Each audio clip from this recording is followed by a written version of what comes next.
Good to see you all. I'll be talking, for a little around 30 minutes, maybe a little shorter, just about PropertyGuru.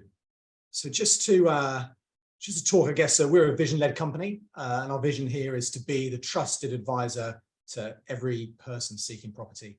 Having a few of you on the line today would have come across and interacted with PropertyGuru recently. So PropertyGuru at a glance, so just some sort of key metrics. In CY21, we did about $100.7 million of revenue. We have had strong revenue growth, 29% revenue CAGR over the last 5 years. We have a sort of declining net loss, and we were adjusted EBITDA positive in CY19 and CY20, and we'll be back into profitability for this year. We operate in a very large total addressable market of around $8.1 billion US. And what underpins our growth has been a #1 position in our 4 priority markets. And this really drives high levels of organic traffic, which means that the visitors to our site don't cost us anything and we can scale our business. And then there's a couple of sort of strong vanity metrics at the bottom, large numbers of real estate listings on our sites, a large number of property seekers that come to us every month, and also our active agents, our customers, a large number, greater than 57,000 across our market.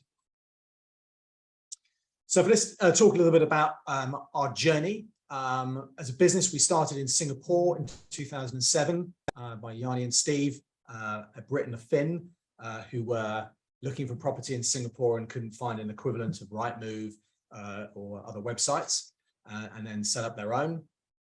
They expanded into Malaysia, Indonesia, and Thailand in 2011. And then there's a variety of different sort of fundings that's taken time. The most significant ones in 2015 with TPG, Square Peg, and MTech coming in, and Hari, our CEO, sort of being appointed and sort of taking over from the founders who became directors of the business. Since then, we've had investment from KKR. We purchased our business in Vietnam, Baton San, and most recently, we also purchased the assets of iProperty in Malaysia and Thailand from the REA Group. We became a strategic shareholder, and we have now most recently just listed on the New York Stock Exchange on the 18th of March of this year under the ticker PGRU.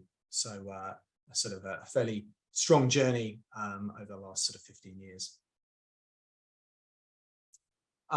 Underpinning any great tech business is talent and the leadership team. And these are some of the sort of the key leaders.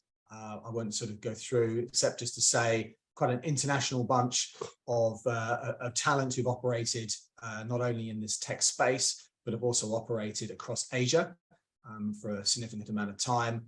And on the top left is Hari, our CEO. I think really just to talk to some of the sort of major sort of investment thesis. So this is a slide we had when we listed our company. I think the 3 major factors here, we have shown a fantastic level of growth in our business in terms of revenue and profitability leading into the COVID period. During the COVID period, we invested very hard in order to grow our business and emerge winners, including M&A. And we find ourselves very well positioned to monetize in that post-COVID period. We really set ourselves up for strong growth into the future through our investments over the last 2 years. So a little bit to talk about who we are and what we do in the opportunity. PropertyGuru started off as a marketplace. Before we started in Singapore and then moved across from sort of Malaysia, Thailand, Indonesia, and then Vietnam. So the core of our business is the marketplace. And outside of that, we've also grown now into a FinTech and data player. And I'll come to some more of those discussions later. Just to talk to some of the thematics, and I'm preaching to the converted, I'm sure, on this call. Southeast Asia is a large market, big population. It's going to be the 4th largest economy by 2030. It's increasingly affluent and digital native as well, and it's young, and people are willing to use the digital tools in order to make all searches, including property. So just to talk to some of the tailwinds, urbanization is a major one for us. Huge numbers of people moving, less obviously in Singapore, but in other markets, moving from rural to urban areas. And that obviously drives up a need for property. So that's an important factor. Middle class expansion, so rising in GDP, more people are able to purchase property. And this also drives a decoupling of multi-generational living, as particularly the children look to move outside the family home earlier, purchase their own properties. So these two factors really driving a strong need for property. And with the digitalization, so vast numbers of people moving online in our space, they look online and to our sites in order to be able to transact property. Pass over this slide. Probably just talk here to the virtuous cycle. I think similar to many property marketplaces, we often cite realestate.com in Australia, .com.au, or Rightmove in the UK, or Scout24 in Europe. You talk to this sort of virtuous cycle of us having all of the listings, which drives these network effects, and then we have all of the leads, and then we get more of the listings and we monetize from there. So that's that kind of central wheel. And here we talk to some of our key stakeholders, property seekers and sellers, where we provide them, access to leads or access to listings. And increasingly, we're giving them further advice on their portfolio management and financing. The agents, we obviously enable them to put listings up and to also increasingly access financing and valuations tools. Developers, we enable them to market, but also provide them further information, look at sales process automation and digitizing their businesses. And finally, on the sort of bottom left, banks and valuers, providing them information and assisting in automating their workflows so they're more successful and efficient. This is our TAM, some very big numbers in US dollars here. So at the very center of our business is agent and developer marketing. So this is our core marketplace, and this is both to agents and developers.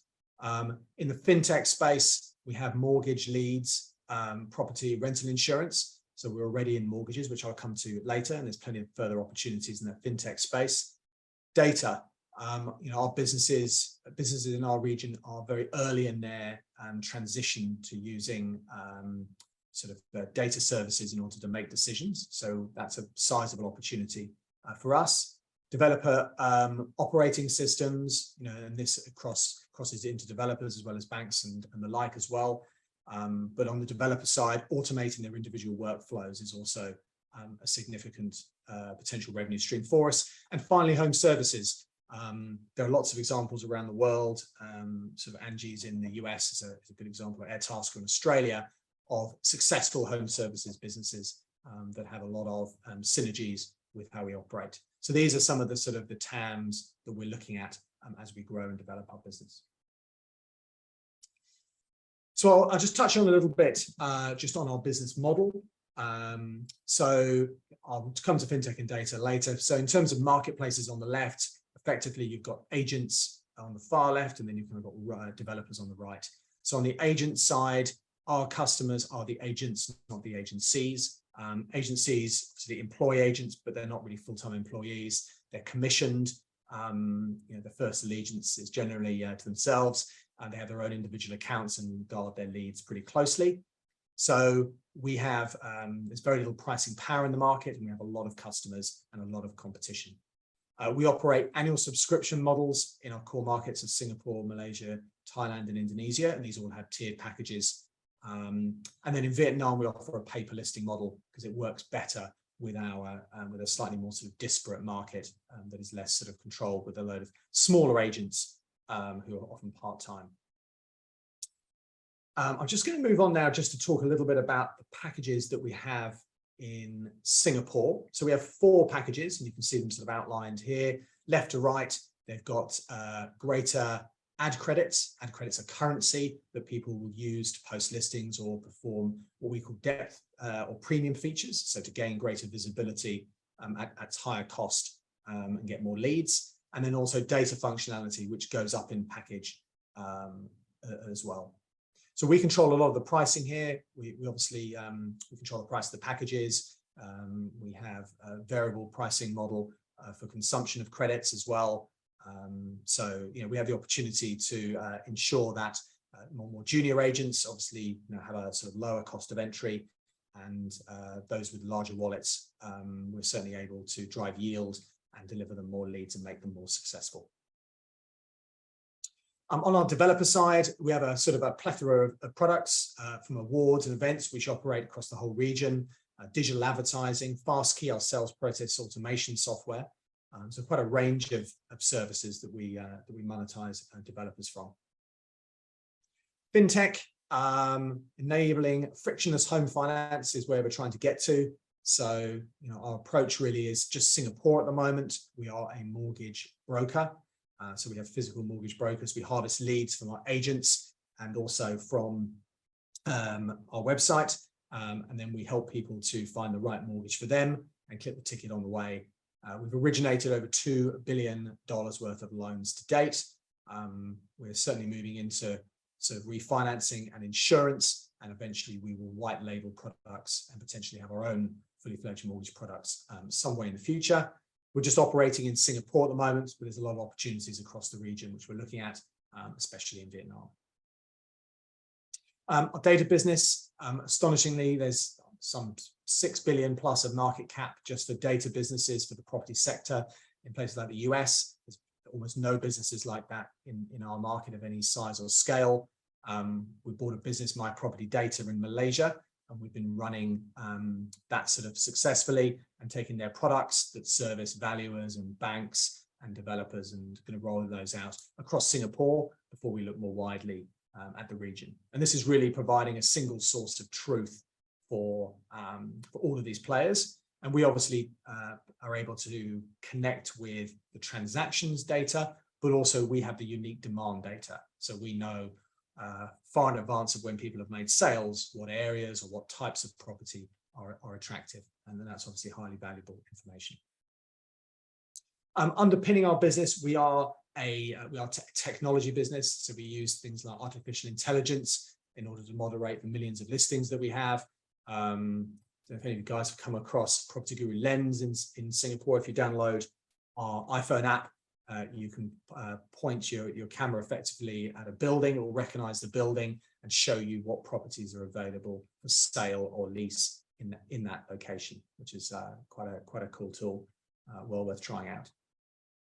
Otherwise, we underpinning our data solutions and enterprise business is really strong sort of technology stack. Worth calling out, FastKey started out as a tool to share information and marketing kits, and has really moved on to full sales process automation, enabling developers to better sell and manage and get a yield on their properties. What really underpins us, as I mentioned before, is our strong market positions. So in Singapore, we have an engagement market share. This is time on site times number of visitors, very hard to game, of about 77%. And this correlates with what people publicly say in newspapers, etc., that we deliver circa 80% of leads in market. So the reason we use EMS is we think it is better correlated to the number of leads that we deliver. So a very strong position in Singapore. Vietnam, similarly, a strong position. Malaysia, we have just purchased our competitor there, so we now have 96% market share across 2 brands, which is a very pivotal transaction for us. And in Thailand, again, we have a high market share.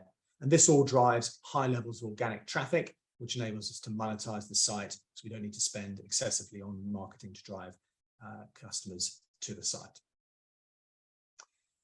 So this slide just talks a little bit around numbers and around how we're going to get to our long-term revenue projections. A couple of themes here. First of all, on the organic side, we have plenty of growth left in our core business. So on the agent side, we continue to drive ARPA in our more developed markets. So this is focused really around yield, around increases in pricing or new product differentiation. And in other markets, such as Thailand and Vietnam, we're also acquiring new agents and new listings. So both those together will drive revenue.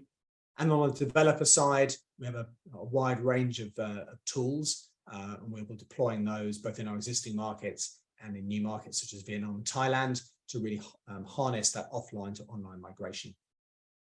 And then on top of that, we have our TAM expansion. These are the things we've spoken about earlier on in terms of the colorful TAM chart. So near term, fintech and data, and in the mid and longer term, developer operating systems and home services. In terms of the money that we've obviously listed on the New York Stock Exchange, and we've raised $250 million US. That's the largest raise we've done to date. Previously, we have raised money and we have deployed that very effectively in M&A. So these are some of the businesses that we've acquired, and I've spoken to a number of these. We don't, in the future, we'll be cash flow operating positive shortly to the business. We have enough cash on our balance sheet to support that. So the money we've raised is there for M&A, and it's to attack those TAMs that we were talking to earlier. And I think what underpins our confidence in that approach is that we've done a lot of M&A before, and we've done it successfully. We always have good commercial rationale for why we do transactions, and we're proud of some of the positive results we've had from those on the business. So just to talk a little more deeply to our financials, these are the numbers that we sort of put forward as part of the listing process. So, you know, that sort of strong growth on the far left of CAGR leading up to COVID. COVID was a headwind for us, definitely challenging when agents are locked indoors, unable to go and do their work. They're not going to spend as much money. A good rebound in 2021, going from 82 to 100.7 million of revenue. And then CY22 this year, strong growth coming off the back of a full year of the iProperty acquisition in Malaysia and Thailand, but also strong organic growth as our markets emerge from COVID in a really positive way. And we're definitely seeing those markets open up. And then good, strong organic growth from our sort of core marketplace products, but also fintech and data increasingly contributing. And then in terms of margins, so we use group adjusted EBITDA. So this is sort of, you know, I guess takes out some of the sort of one-offs or financing related effects on our P&L. And you see we were profitable adjusted EBITDA leading into COVID. In fact, actually the first year of COVID, we were very efficient and kept profitable. CY21, we really made this really strong commitment to invest in the business with the aid of our partners and investors at the time. And that's really resulted in this strong revenue growth and increased profitability. So turning EBITDA, adjusted EBITDA positive in CY22 and getting up to those 30% margins through CY25. We recently put out our Q1 results. So that's our first earnings as a public company, which is very exciting. So these are a couple of slides from those. I think just in terms of our macro observations on the market, Southeast Asia has started to rebound from the pandemic. We're definitely seeing economies opening up, travel opening up, and renewed confidence. And in the property market, we're definitely seeing some positive signals. You know, obviously there are things like cooling measures, etc., in Singapore, and the risk of sort of inflation, etc., in all markets. But we're seeing those strong tailwinds from the thematics of our markets sort of really being very strong and driving growth. Our business recorded revenue. This is Q1, so this is the quarter ending March 2022, 42% year-on-year revenue growth.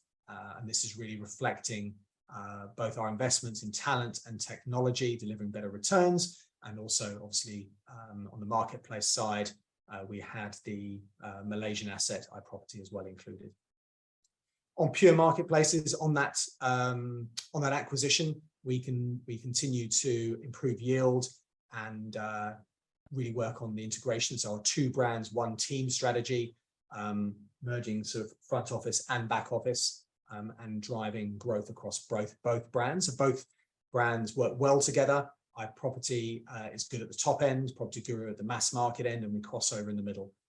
So we're really looking forward to focusing on bringing those two brands together and keeping them both in market, but being able to service the whole community there. FinTech, we announced that our sort of cumulative loan book exceeded $2 billion. We continue to innovate a lot in our sort of product set to service our customers better. And similarly on data services, we've appointed a new MD in that space, who comes from a fantastic background and is going to really sort of drive growth there, particularly around the enterprise software space. And then I think, in terms of our growth strategy, the focus here is around this trust platform that we operate. So injecting transparency and efficiency will yield success for us. My slides in the earnings call, myself in the bottom corner here. I spoke to the year-on-year revenue growth. We're at 28.2 million for the first quarter. It is worth noting that our revenues are not even during the period due to festive holidays and our awards and events business really picking up in the second half. So you can't take our revenues and times them by 4 to get the full year numbers because there is a lot of seasonality there. But we're very sort of proud of that sort of revenue growth going forward. And our margins, we were adjusted EBITDA positive for the quarter, up 3.7 million year on year. So really sort of lining up very much for our full year. Not all of our quarters will necessarily be profitable because costs and revenues are a little uneven, but it's definitely encouraging. On the cash side, we closed the quarter with almost 370 million Sing dollars on our balance sheet. So, a very strong platform in the current sort of more challenging markets to support the business and that M&A profile. And then on Outlook, we reconfirmed the revenue projections and EBITDA projections that we put into our listing documents, which was pleasing. So 44% year-on-year revenue growth and adjusted EBITDA positive for the full year. And finally, in those earnings calls, I spoke a little around M&A opportunities. That balance sheet gives us a really fantastic position to go after the TAM that I've spoken about before and manage to grow our business beyond the projections, the organic projections, which we put in our numbers. I've already covered off on this slide, and this is one maybe just to leave you with. Again, the three major points to bring out really is our track record of growth and profitability leading into the COVID period, our strong investment over that challenging time to emerge winners, and our fantastic positioning to grow organically and also through M&A and make our business successful and profitable in the future. And I'll pass back to Jonathan for Q&A. Yeah, thanks, Joe, for a very detailed and insightful sharing. I think it's quite interesting to know a little bit more about a company that most of us would have used or at least looked through, in our lives so far. Maybe before we open the Q&A session to the public, I'd like to ask just a couple of questions. Hopefully you can answer them. The first would be a bit more of a macro question. Given that the property market is fairly cyclical, can we expect revenue growth to kind of follow a similar pattern? And maybe to piggyback on this question, you also mentioned earlier that COVID was a very difficult period for you guys.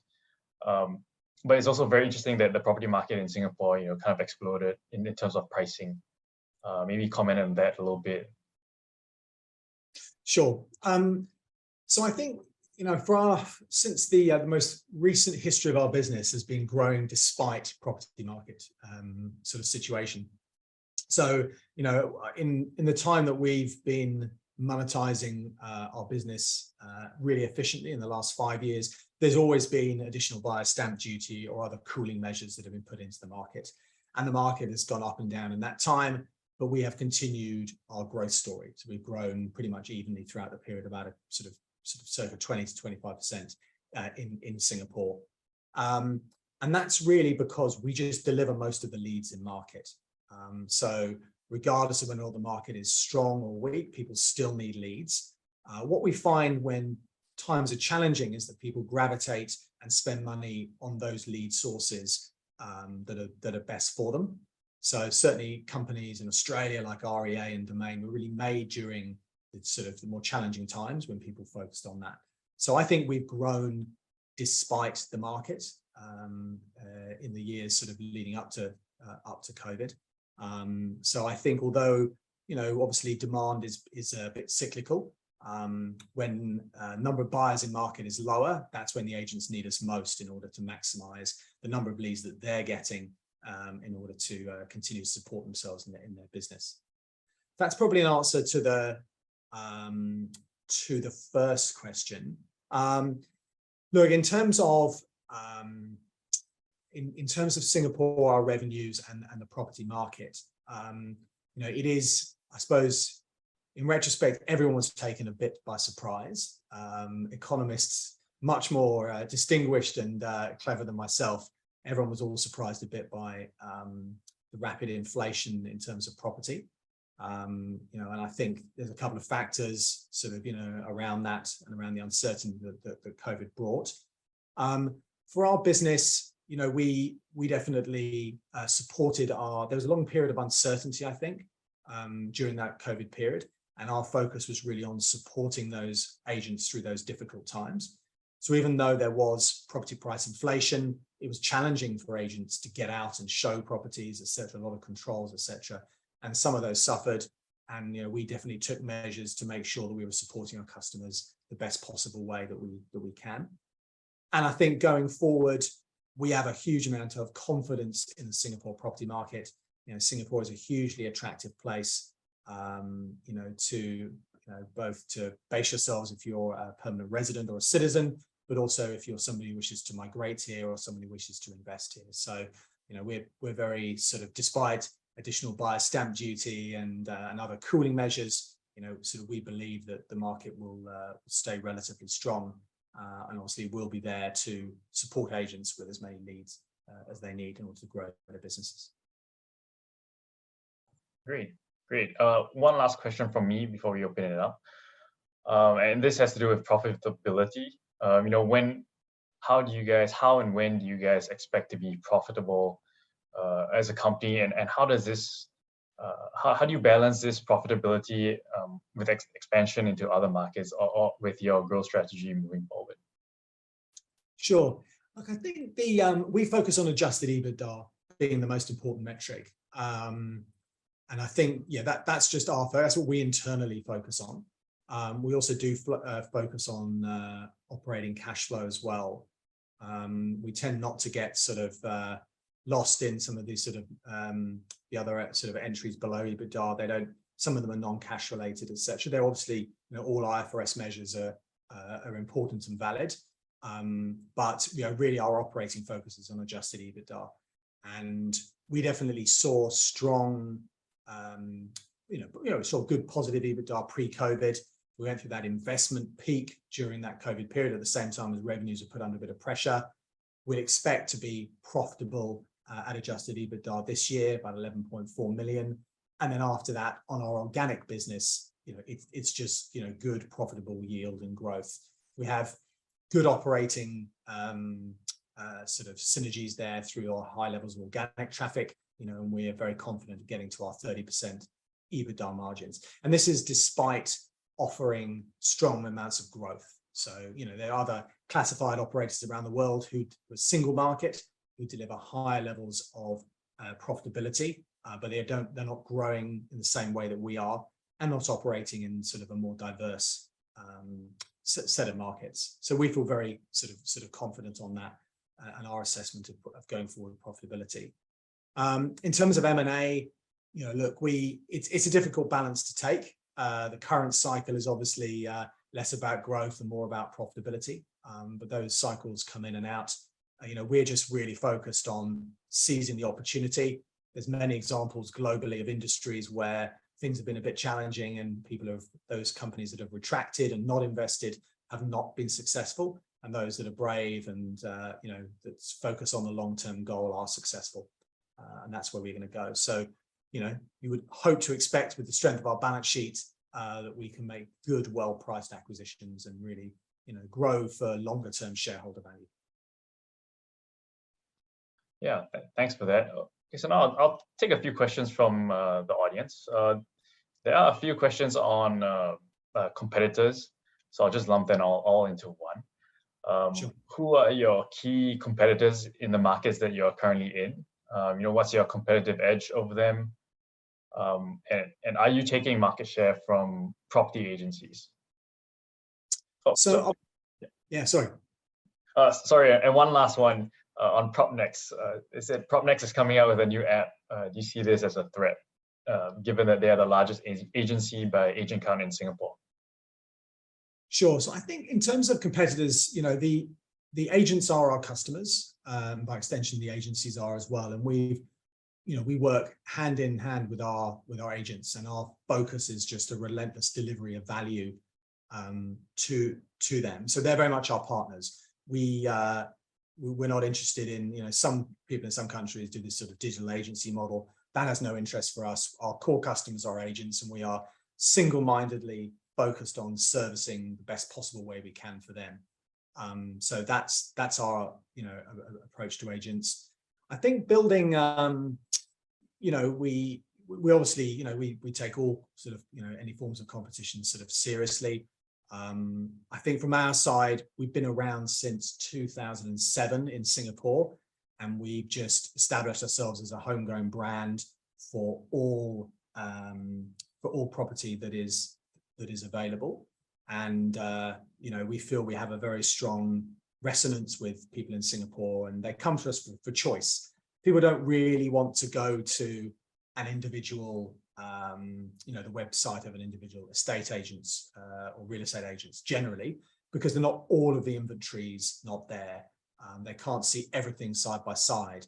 They don't have all of the content descriptions. We put a lot of effort into explaining a particular location, how it's good or bad, long-term growth potential, leasing opportunities. It's a lot of content and servicing we do. And I think that combined with all of the inventory in markets, so you have got to go from place to place to place to see different bits of inventory, I think is super compelling. We generally don't talk about our competitors. I think we generally listen to the agents, and they often speak more truth sometimes to the press than they do necessarily to us. And I think a few of them definitely came out when we have put pricing changes through, and they've said that we deliver the vast quantity of leads, and I think if we continue to do that, we will continue to be very successful regardless of the competitive environment. Great. Next question, it has to do with barriers to entry. What are the barriers to entry, and how do you protect your market share? Sure. So first of all, I meet a lot of investors in the US, and there's a thing there called MLS, the Master Listing Service. So in the US, all listings get put onto a central database effectively, and then anybody can come and use that database. So there's no barrier to entry really in terms of supply. You can just go on, you can grab all of the listings, you can stick them up on your site and drive traffic. For us, there is no MLS in our markets at all. We are the MLS. We have all of the supply, and that is very, very valuable. And that is a significant barrier to entry for anybody else to come in. And the other side of it is that we have longevity and trust from our consumers. So we've been in our markets for a long time. We have great brand resonance. I think in Singapore and other markets, we're synonymous with the search for property. And that puts us in a really strong position. We do very well in SEO, so search engine optimization. So when you go into Google or any other search engine and type what you're looking for, we'll be right up there in the organic or the free links that Google presents itself. So I think we're very much top of mind when you're doing search. We invest. It's we spend $25 million a year in capital expenditure just to improve our services and our functionality. It's maybe not all of that's always 100% visible, but we're working behind the scenes all the time. We do things like AI. So quite often you'll go into a rival website and you look up a 3-bed in one location, and you'll get a lot of 3-beds in another location. We can look at your search profile and work out what's really important to you. Is it a view? Is it being away from a feature, near to an MRT? What's the real driving sort of force? So using our technology, and then provide you better listings. So not just 3-bedders in one place, but maybe 3 or 4 bedrooms in a particular location with particular features that you're after without you even kind of knowing it. So that's really valuable. So that investment in technology and product is, adds a huge amount of value to you as a consumer and to our agents as well. So those are our sort of, big barriers to entry. And we spend a lot of marketing each year on paid search, on Facebook, on brand marketing, etc. So yeah, we invest very hard to preserve our position. Great. The next question here is, what is your penetration rate of listing amongst the property agents in Singapore? So I'm not sure I can honestly answer that sort of in a numerical fashion. I would estimate that the vast majority of property that is for sale or rent, residential, is on our site. I can only speak for personal experience. I only actually moved here in December, and and I was out looking for a place to rent. I spoke to many agents, and the agents just continually WhatsApp me links to PropertyGuru with various properties for me to go and have a look at, or was I interested? From my personal experience, that was kind of all the supply I was looking at was all on PropertyGuru, which is obviously very good for us. So yeah, a hard question to answer numerically, but in my experience, I'd say the vast majority in Singapore certainly is on our site. When you go to other markets, they're larger, they're less sophisticated, less digital, and sure, there's lots of property that's not on websites.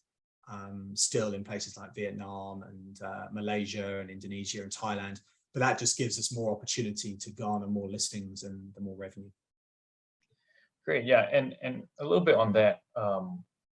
Can you give us a little bit of a revenue split between, what's the split between rental and sales properties, and between commercial and residential?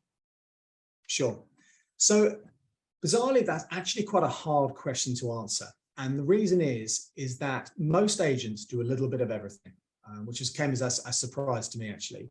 So most agents will do a bit of sales, a bit of leasing. They'll do a variety of different things. Quite often, they'll also do a little bit of sort of minor commercial as well, shop houses, etc. The way our packages are constructed is that they get a subscription to a sort of a collection of products and services. So how they actually deploy that across the different types of listings is actually not immediately obvious and quite hard to attribute. I think anecdotally, rental is a lower proportion of revenue than sales are, just in terms of the magnitude of the commissions available. Commercial is relatively small for us. We do have Commercial Guru in Singapore, but in other markets we don't do much sort of commercial. So that forms a relatively small part, but that's it's an interesting future opportunity for us. In other markets, we do there are things like land for sale in Vietnam, which is on our site as well. So it's again a little bit more differentiated when you get to regional areas in Vietnam. Okay. The next question here. Will the expected decline in property transactions in Singapore this year impact your revenue? So for us, there definitely has been a bit of a reduction in the number of transactions. I think last year, it was safe to say that, the agents were getting so many leads from our site without performing quite as many sort of premium functions and services as they had to have done in prior years. So, they were just leads were flying off the shelves pretty quick. I think with a reduced number of transactions, it puts a little bit more onus back onto the agents to probably spend a bit more on marketing in order to generate more leads and keep their business going. So I don't think that's actually bad for us from a revenue point of view. We also have to work harder as well. So we have to invest more in marketing, more in quality content to keep driving a volume of leads to our customers. But in itself, it's not necessarily a bad thing for our revenues, if that reduction in transactions is moderate. Right, and on it, do you think you give some examples of like the premium functions that these agents would have had to use or pay for compared to just your regular functions? Yeah, sure. We've got a variety of exciting names for them, from Boost to Turbo to Featured Agent, etc. But essentially, a lot of them affect what's known as the sort. So when you do a particular search, what listings do you see at the top and how do they look? So simple boost functions effectively will bring you to the top of the sort for a particular search. And then as people boost above you or post new listings, so you'll come down. You can have other products like Turbo, which do that, but also give your listing a better look and feel as well, which obviously increases the number of leads you'll get. And then you can also become an expert in a particular area, products such as featured agent. So you'll always show pretty high up on the search results. That's to establish yourself as the primary seller for a particular condo, particular development, particular street, particular area.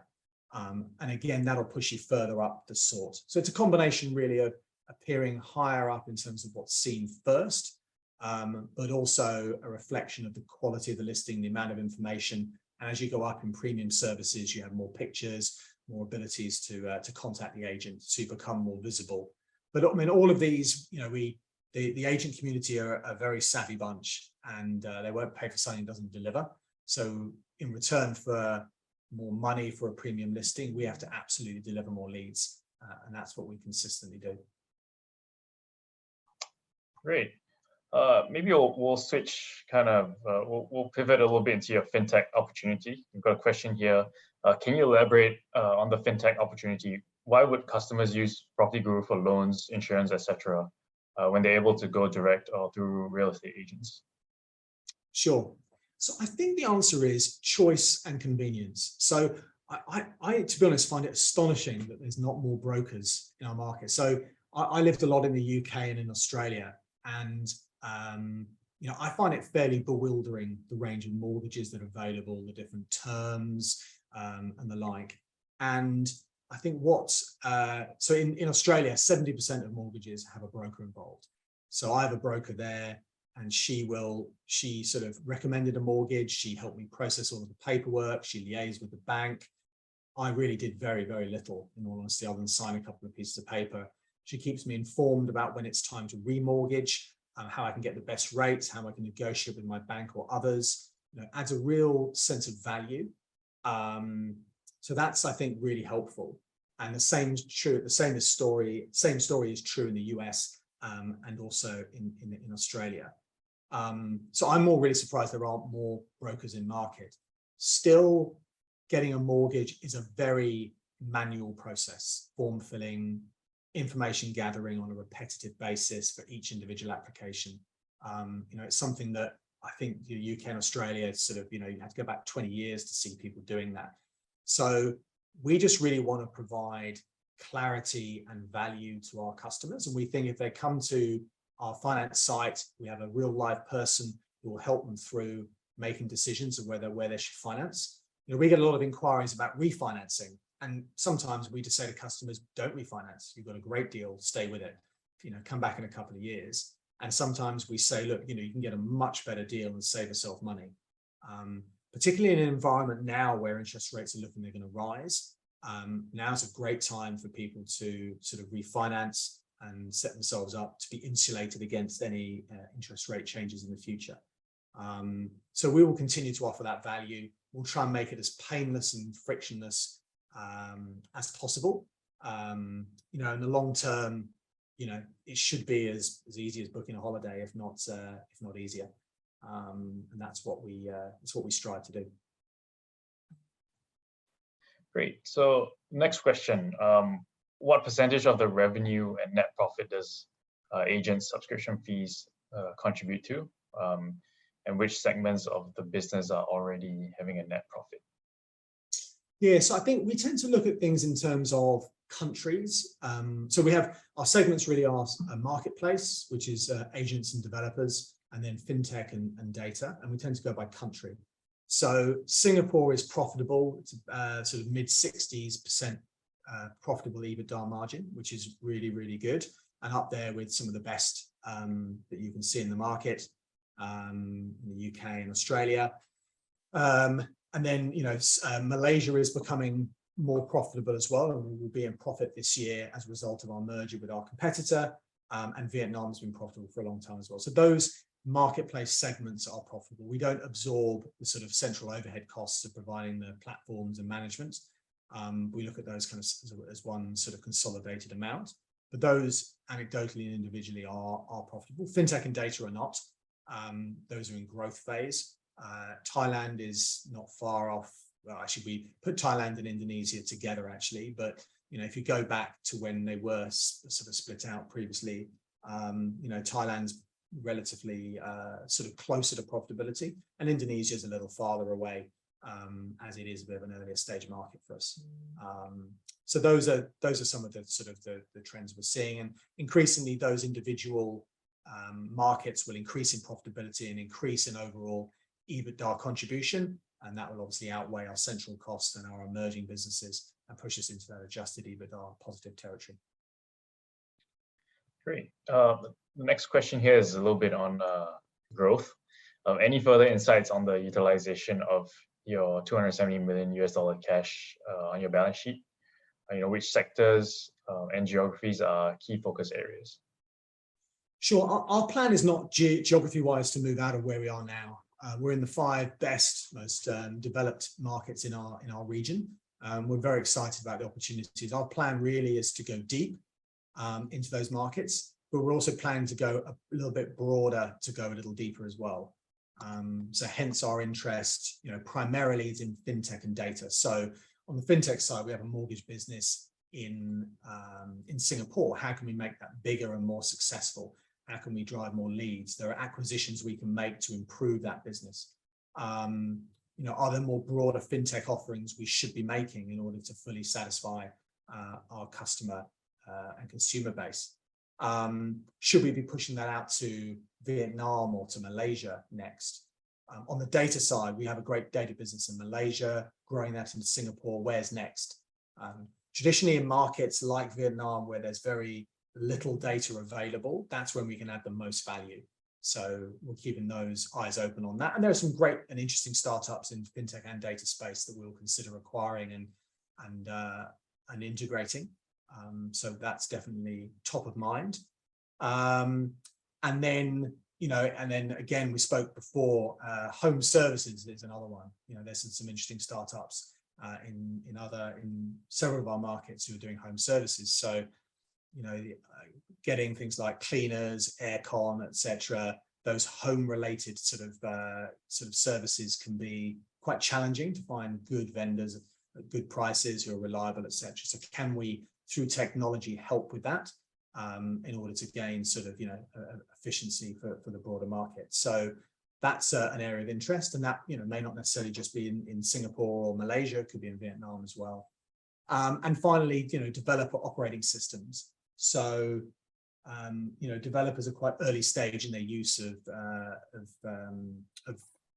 systems. So things like property management, for example, very disparate, lots of players, not very well developed in comparison to other markets. What can we do there to acquire businesses and then offer holistic solutions to landlords, so they can buy a property sort of using agents who advertise on our site. We can help them finance that.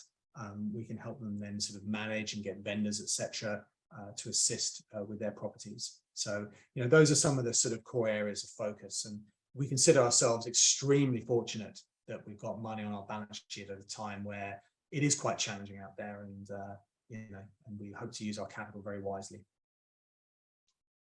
Great. Thanks for sharing a bit more color on that.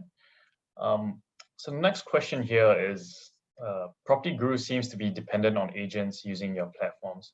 Are you able to streamline the process of matching buyers and sellers directly and simplify the closure of any deal? Do you have your own central processing team?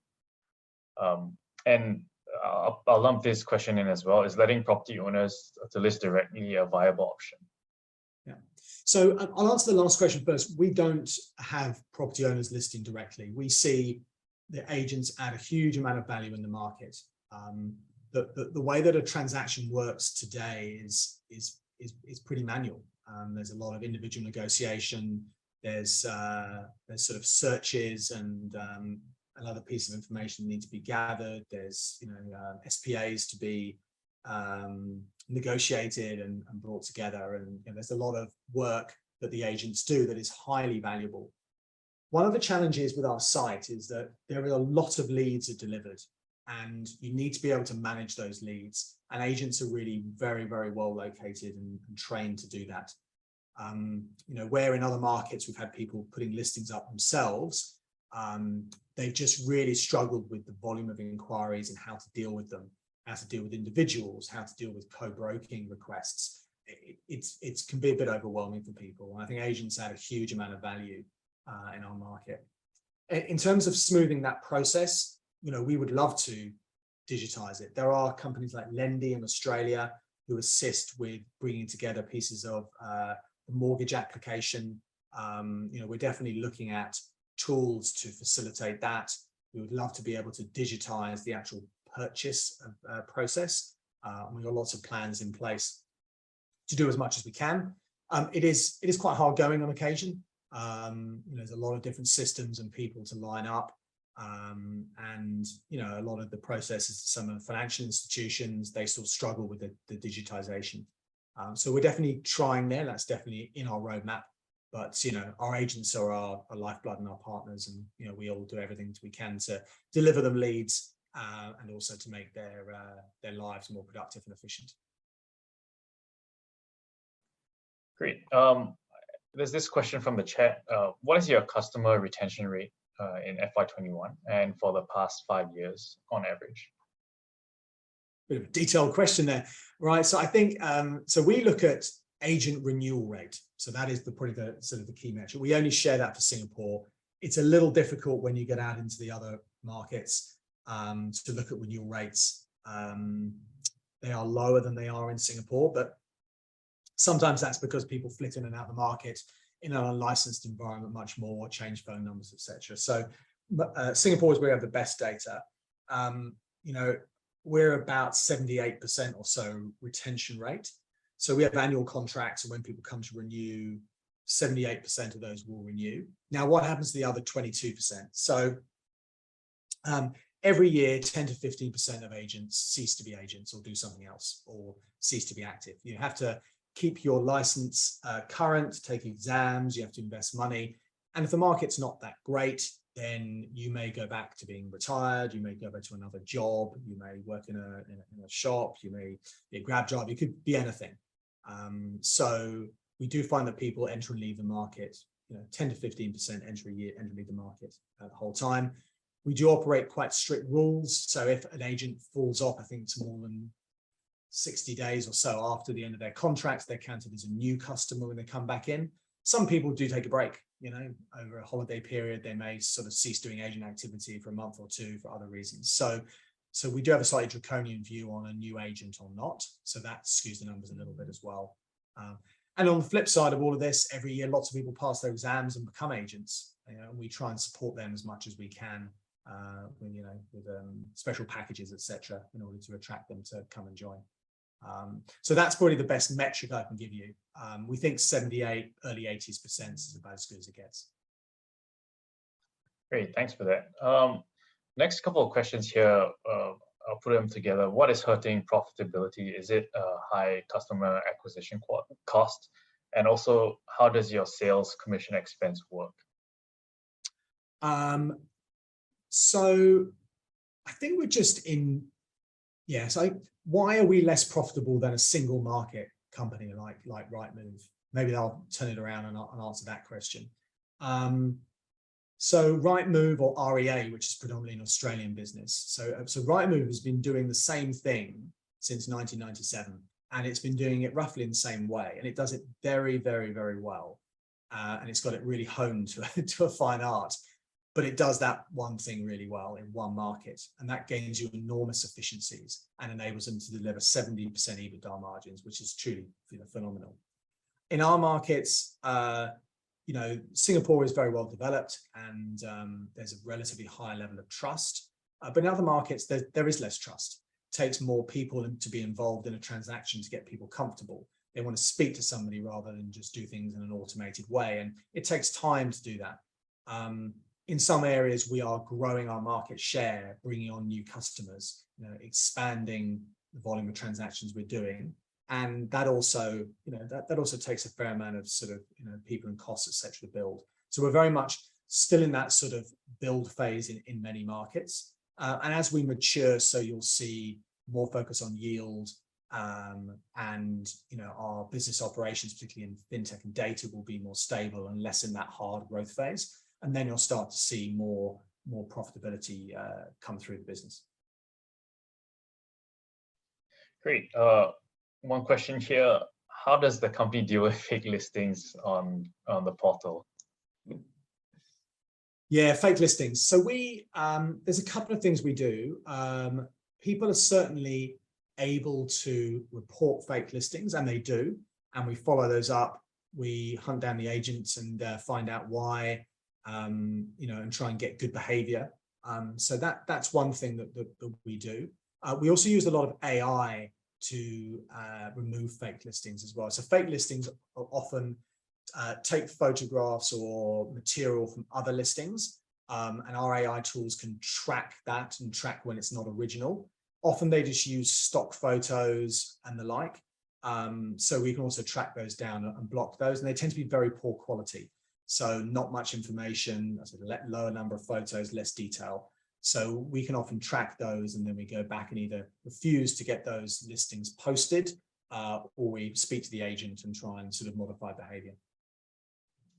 Yeah, maybe a little follow up on that. Are there a lot of fake listings? Just by your estimations, what percentage of like overall listings are fake? Look, I don't have those metrics. I think it's much lower than it used to be through all of the efforts that we're taking. I mean, it depends what you mean by a fake listing. Is it entirely made up and fictional? I would say that's, in Singapore, it's lower. In other markets, we maybe a bit earlier stage in our efforts. Are there listings that should have been taken down a bit sooner where the property's already been sold? For sure. And in those instances, obviously, we try and encourage people to take down listings when they're not currently available for sale. I think the problem also sorts itself out a bit, because to be really visible on our site, you have to spend money to promote the listing and get it to be top of mind. People tend to spend money on real listings and ones where they stand a good chance of closing. So naturally, as people spend more money, so the quality of the listings you actually see improves. So I think that monetization also solves that problem to a certain extent. Great. I think we're overrun a little bit, but we'll just take a couple more questions if that's okay with you, Joe. Sure. The first one here is will you consider a secondary listing in Singapore? Great question. Look, we've been speaking with the Singapore Exchange, a lot over the years, and we've been really impressed with the things that they've done and the actions that they're taking at the moment. Probably for us, it wasn't the right time. And that US SPAC listing really worked very well for us, and we got the business away. But we're conscious that we're a Singaporean-based company. And we continue a dialogue with all parties to see what's best for our shareholders, and we'll definitely look at that at some point in the future. We obviously have lots of capital at the moment, but we'll definitely keep a close eye on that and work closely with our partners in Singapore. Great. And for our last question, what are 5 key takeaways you want your viewers to get from your presentation today? 5. Wow. I was always told that people could only cope with a couple, so 5 maybe seems a bit too many. Maybe I'll go for 3. Keep it simple. Maybe so I would 3, say, yeah. look, those 3 messages from the slide from before, I guess. We've done well. We've grown. We've been profitable. We will be profitable. We feel on an organic side, we have really transformed the business during COVID and are well positioned for growth. But our balance sheet's really strong, and we have a huge TAM to go after. So we're in a fantastic position to do good M&A in the current environment and grow our business. Great. Thanks for answering all the questions in the Q&A. I was wondering if you had any more last words before I wrap up this webinar. No, I'd just like to thank everyone for attending and listening. And look, at any follow-ups, I guess, coming through you, Jonathan, or your team. But we're always willing to take any further questions offline. So thank you very much indeed. to you guys for having us and for everyone else for listening.